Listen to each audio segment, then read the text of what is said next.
Hello and welcome to ASES-CARE powered by 24 Telemed. Today we are going to be talking about the topic that nobody talks about yet. Everybody is talking about it. You hear things like smokers are liable to die young, don't take alcohol for your health, but nobody will tell you to reduce your hand in sugar or in eating too much or in not exercising yourself. But guess what? Obesity is a very serious health condition. Today we are going to be dissecting obesity and everything you need to know about obesity and how to come out from that particular situation. Alright, that sounds like what you need to hear. Please stay glued till the end of this video. Overweight and obesity can be defined as the accumulation of excessive body fat that presents a risk to health. Whenever there is an imbalance between the calories you are consuming and the energy you're spending, right, then there is a problem. Most likely, if not now, later,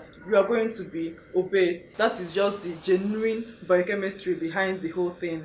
There are some people that have fat tendencies more than other people, of course, but trust me, this one is the The two main causes of global obesity and overweight is an increased intake of high calorie dense food such as sugary foods and fatty food. Also, sedentary nature of life, right? There is now increase in transportation, urbanization. People no longer trek for long distances, and if you don't know, people now press more of computers, lie down on the phone and do a lot of Netflix and all of those things. These things are not exactly very good for obesity.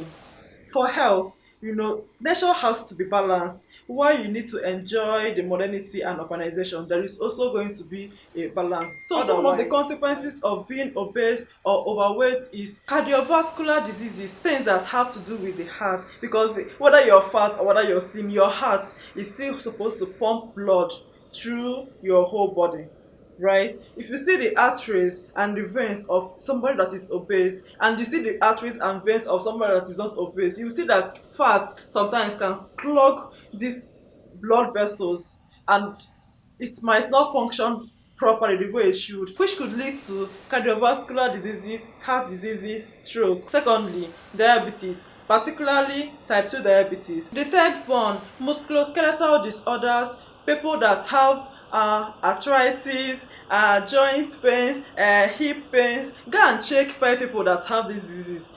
For most part, 4 of them are probably obese. Even if the person is not obese, if you check the intensity of the person that is obese and the person that is not obese that has arthritis, for instance, right, the person that is obese, the person's own is usually more intense. Yes, it's usually more intense and usually more painful and more difficult to control and manage than the person that is not obese. And in some extreme cases, sometimes cancer can also be associated with obesity. My lovely ASES-CARE followers, I believe that at this point you now understand that obesity is a disease, that overweight is a disease. So right now I want us to quickly talk about how to reduce it, how to curb it. The very first thing that you're supposed to do if you feel like you're obese is the main reason that you're obese. The calories that you're consuming has to balance out with the calories you're utilizing. Anabolic must balance with catabolic.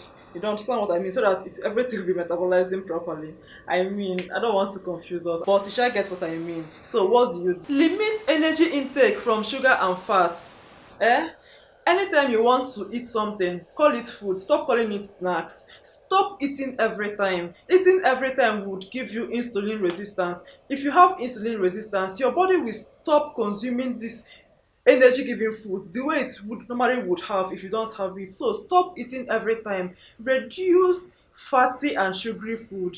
Consume more of fruits and vegetables. Yes, fruits have sugar, right? They also have some of them also have fat, right? But these are good sugar, these are good fat. If you want to eat fruits, call it food.